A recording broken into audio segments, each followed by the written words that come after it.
Hey there kids, welcome back to Sunday School. My name is Abigail and I am a teacher here at Community Christian Church of Moore Park, and today we're going to be talking about when Jesus showed his disciples his glory. So I want you guys to think of something that is beautiful. I'm going to give you a couple of examples. Maybe you have one and you can shout it out if you're at home and you can say something that you think to be beautiful. One of the things that I think are extremely beautiful and are extremely glorious are sunsets and sunrises. Just the pretty colors that they have in each of them. To me, those would be considered to be glorious. Or another thing would be the ocean and how amazing the ocean is and how big the ocean is, and it contains all of that water without getting onto the land, without, drowning the rest of us. Another thing that I think to be glorious is the sun. The sun is so big and so bright and so hot, but yet it doesn't scorch us. It doesn't, burn all of us that are here on this earth. It is at the perfect temperature to where it warms us just enough without just, setting the whole world on fire. So those are some things that I think to be glorious. Now, you might have a different opinion and you might have a different thought of some things to be glorious. I want you to think of some things that would be glorious. When you are at the top of a mountain, you can often see things you would never have thought you could see when you were on the ground below. Today we will learn about a time when 3 of Jesus' closest friends and followers saw something miraculous on the top of a mountain. What do you think they might have seen?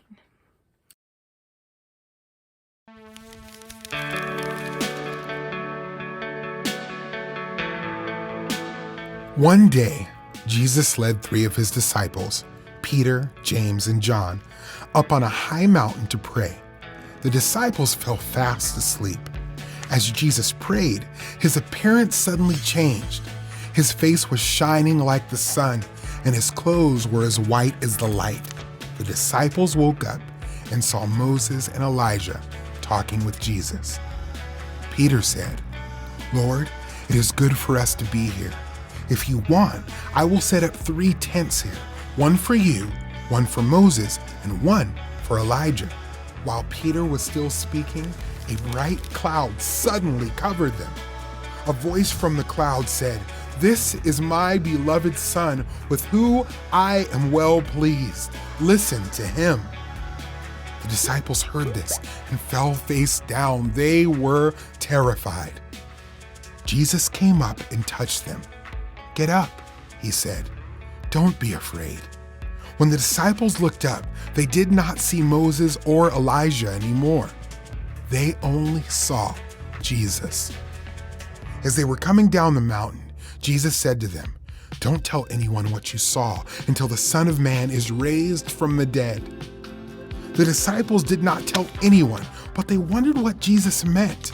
They asked him, "Why do the scribes say that Elijah must come before the Messiah comes?" Jesus explained that Elijah had already come. That is, a prophet like Elijah had come. The people did not recognize him as a prophet and they mistreated him. Jesus said, "In the same way, the Son of Man is going to suffer at their hands." Then the disciples realized Jesus was talking about John the Baptist.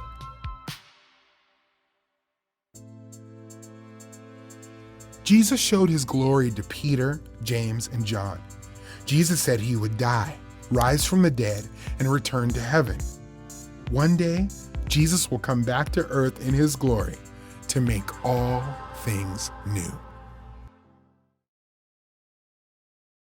So far in our Bible stories, we have learned that Jesus calmed a storm to show the disciples that he is God. He protected his disciples from sinking and showed his power.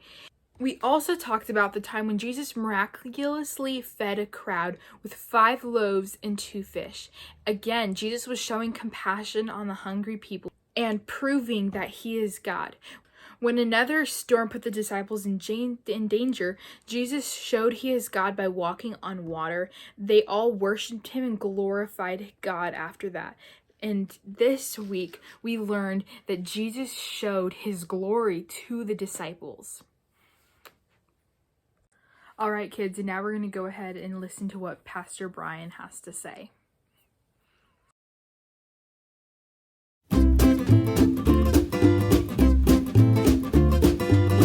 Hi there, I'm Pastor Brian, and it's time for Questions from Kids. Mackenzie from Bloomfield, New Mexico asks, what is God's glory? You know, Mackenzie, God's glory actually has kind of two different ideas to it. The first one is this. The Bible speaks of God's glory as His presence.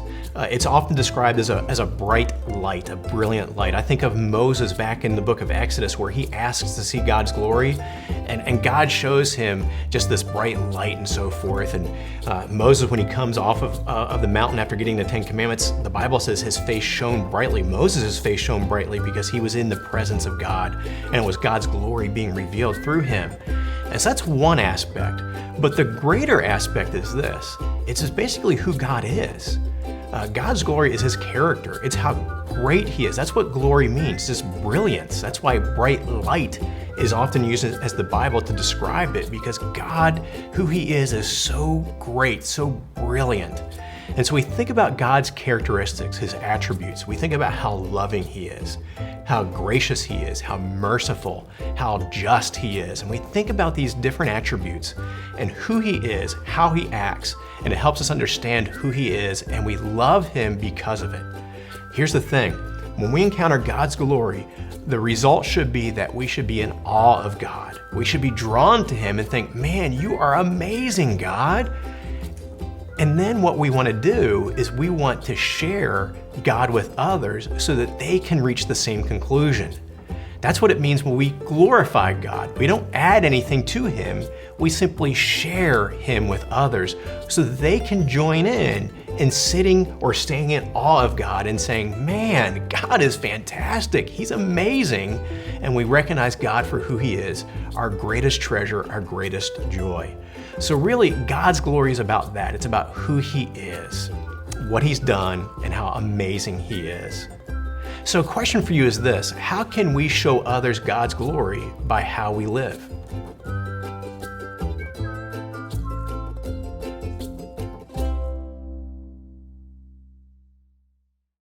So for our activity sheets, the first one that we have is this maze that you guys are going to have to do. And you guys are going to have to start right here and get all the way up to where Jesus is at right there.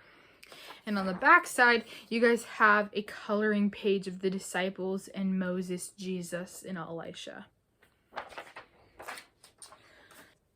And our last project we have, you guys will have tissue paper, but I don't have tissue paper, so I'm going to be using a white piece of paper and our black cutout of the silhouette of Jesus, Moses, and Elisha. So what you guys are going to do is take your tissue paper. We're going to pretend that this is tissue paper.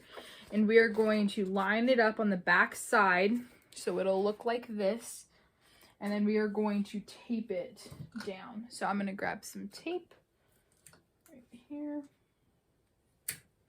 And then I'm going to tape it to the page. Get some more tape here.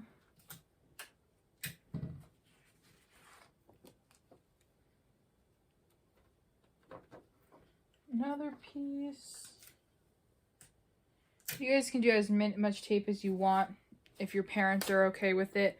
I just used 3 pieces of tape. And so I taped it right at the top and on the side and on the other side. And so then what you guys are going to do is you guys are going to go in a dark space and you guys are going to take a flashlight behind it and you guys will be able to see the people glow. And that will be that's probably kind of similar to what it looked like in Bible times when Jesus showed His disciples His glory. All right, so for your guys' next activity sheet, you guys have your journaling page and you have the story on the front. And on the inside, you guys have this game that you guys are going to play. And I already started the game so that I could learn how to do it. But I really want you guys to do something because I think that the people might have made a mistake. So I really want you guys to, if you look right here, I want you to put a big X, or I did a big star on this area, because I don't want you guys to do that. You guys are just going to be doing the top part because I think they duplicated it. So what you guys are going to do, you're going to put an X in the spaces that don't fit and an O in the spaces that do. So there's a bunch of clues here on the side so that will help you guys figure it out. And on the bottom here, what you guys are going to be doing is you are going to be matching the colors with the letters. So I'm going to give you guys an example. So right after J, there is a purple color. So we have to look for the letter that has a purple color, and that would be E. So E goes in that spot.